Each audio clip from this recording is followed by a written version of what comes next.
Oke, assalamualaikum warahmatullahi wabarakatuh.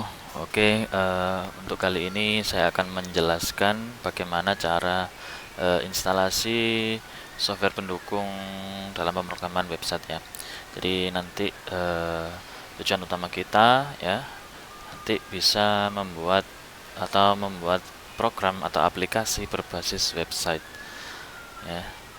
Oke, langsung saja. Ada dua aplikasi atau software yang harus kalian install terlebih dahulu sebelum melakukan pemrograman. Ya, aplikasi ini bersifat wajib karena nanti kita akan memprogram yang berkaitan dengan front end dan back end. Ya, jadi tampilan website sama database-nya sekalian. Jadi lebih awal kita install semuanya dulu, setelah itu baru menggunakan. Oke, langsung saja silakan dibuka link yang sudah saya share di grup WA tadi ya. Ada dua, yaitu SAM dan Visual Studio Code. Ya, SAM itu nanti kita gunakan sebagai program atau aplikasi yang membangun atau membuat server di laptop kita masing-masing. Jadi nanti ketika SAM itu diinstal, maka seakan-akan laptop kita itu sebagai servernya. Ya, seakan-akan laptop kita sebagai servernya.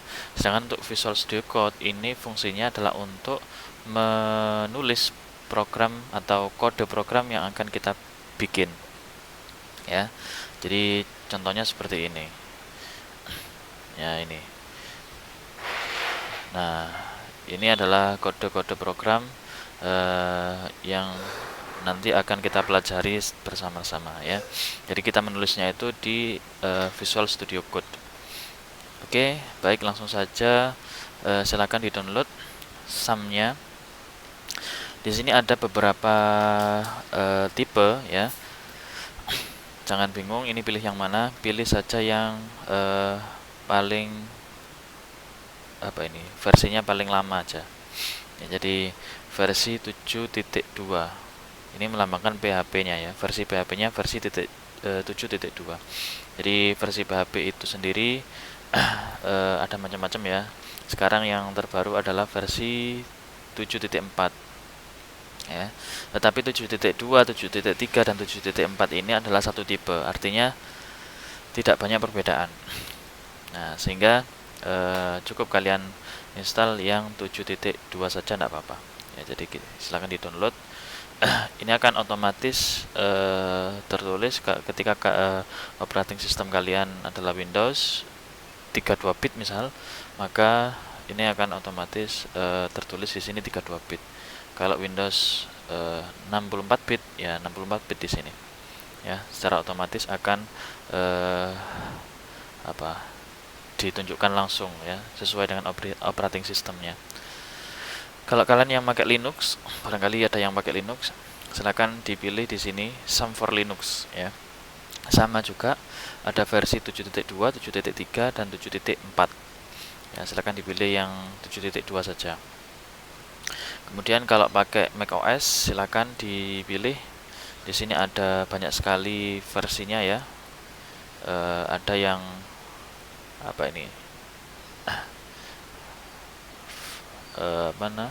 versi 7.2, 7.3 sampai 7.4. Ya, pilih saja yang paling atas ya, 7.2. Oke. Setelah di-download, kemudian kita beralih download untuk Visual Studio Code-nya. Nah, untuk Visual Studio Code itu juga ada 3 macam ya, tergantung operating system kalian. Kalau kalian pakai Windows ya, seperti saya ini pakai Windows ya, ini Windows 10 tampilannya seperti ini. Atau pakai Windows 7, Windows 8, silakan download di link yang sebelah kiri ini. Untuk kalian yang pakai Linux, ada 2 pembagian di sini ya. Kalau kalian pakai Debian atau Ubuntu, maka pilih yang ini ya. Kalau selain Debian sama Ubuntu, silakan pilih yang sebelah kanan ini. Versinya sesuaikan dengan operating system kalian. Cara ngecek versi dari operating system kalian itu biasanya untuk Windows ya, untuk Windows biasanya ada di sini.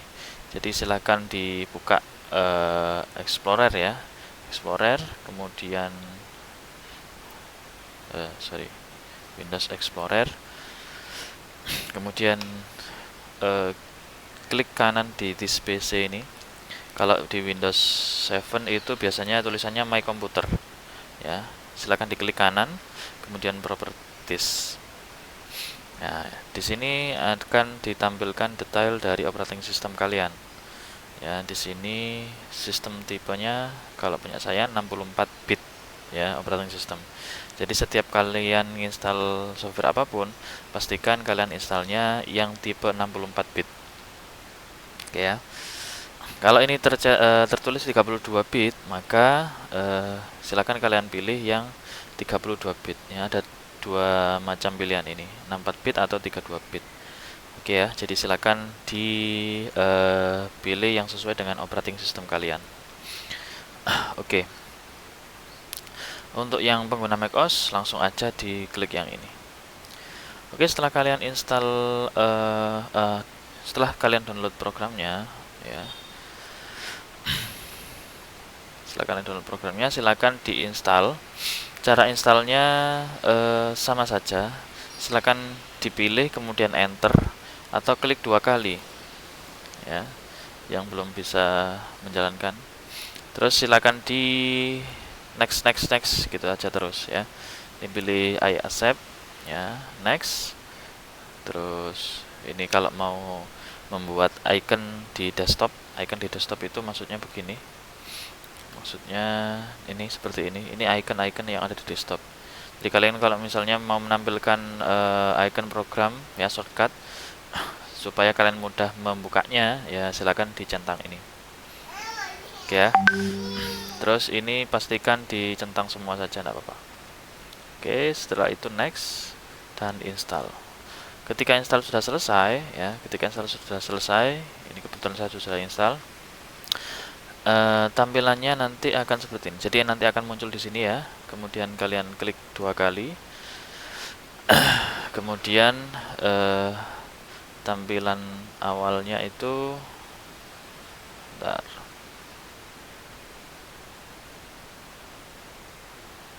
Ini kebetulan sudah terbuka ini ya.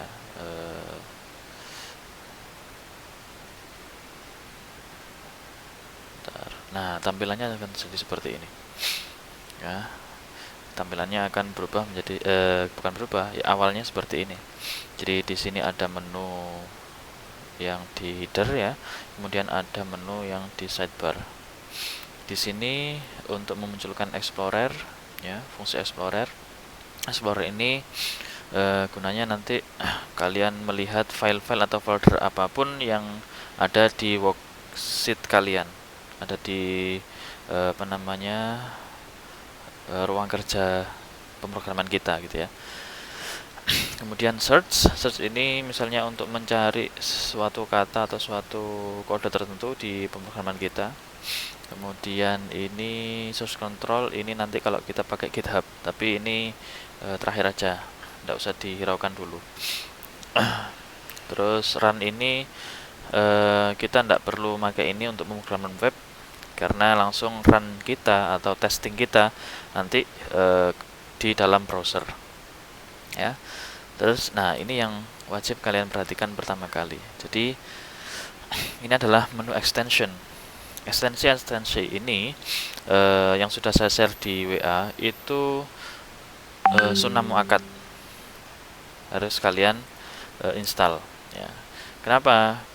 Ini untuk memudahkan kita dalam menulis program ya. Jadi dalam menulis program ini supaya mudah itu kita install berbagai macam ekstensi yang sudah saya share di WA tadi ya.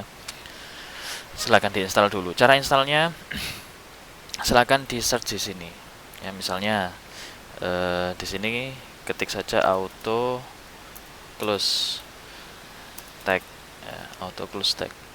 Nah, auto close tag ini ada nanti akan muncul banyak sekali ekstensi yang direkomendasikan oleh Visual Studio Code. Tapi yang harus diinstal yang mana gitu kan ya. Yang harus diinstal yang mana itu sudah saya kasih sekalian sama developernya. Jadi misalkan auto close tag, di situ tertulis di file yang sudah saya kasih itu tertulis dalam kurung Junhan. Nah, Junhan ini adalah developernya ya, jadi pilih yang ini saja ya, supaya ekstensinya sama dengan saya. Ya terserah, kalau mau milih yang lain boleh silahkan, tetapi yang saya wajibkan untuk ini adalah yang sesuai dengan yang saya share di WA tadi ya. Kemudian cara installnya bagaimana? Cara installnya tinggal diklik saja install ya. Contoh ini yang belum terinstall, nah ini ya. Jadi silakan dipilih install atau diklik install, tunggu sampai selesai. Tanda kalau sudah selesai atau sudah terinstall akan muncul tombol uninstall di sini.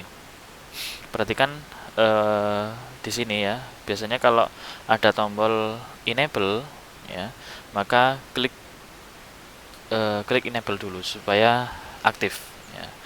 Kadang ada beberapa ekstensi yang setelah diinstal itu butuh aktivasi terlebih dahulu ya. Silakan disesuaikan saja ya. Oke, itu cara untuk menginstal ekstensi ya. Jadi silakan dipilih menu yang ada di sini, extension ya. Kemudian silakan search di sini. Misalnya OneDark Pro. OneDark Pro. Nah, ini kebetulan sudah saya install ya. Kalau dia belum belum diinstal, itu tampilannya seperti ini. Jadi ada tombol installnya. Kalau sudah diinstal, tombol installnya sudah hilang, jadinya ganti uninstall. Oke, seperti itu ya. Oke, itu saja untuk instalasi di apa namanya ini, Visual Studio Code. Oh ya, satu lagi tambahan adalah user snippet ya. Itu juga sudah saya share di WA. Silahkan dicek, ada file yang namanya user snippet, ada dua, yaitu user snippet untuk HTML dan user snippet untuk PHP ya. Ada dua karena kita nanti akan berkecimpung dengan dua itu, yaitu HTML dan PHP ya. Caranya bagaimana? Silahkan diklik file, kemudian pilih preferences ya, kemudian pilih user snippet ya, pilih user snippet. Nah, user snippet ini nanti akan muncul dialog seperti ini. Silakan diketik HTML ya, HTML ya, terus kemudian klik HTML ini, klik saja. Nah, di sini biasanya sudah terisi tetapi belum seperti ini. Nah, silakan ini kalian ganti ya, ini dihapus yang ada di sini, yaitu dihapus saja. Kalian ganti dengan file yang sudah saya share di WA ya. Jadi ganti dengan yang sudah saya share ini.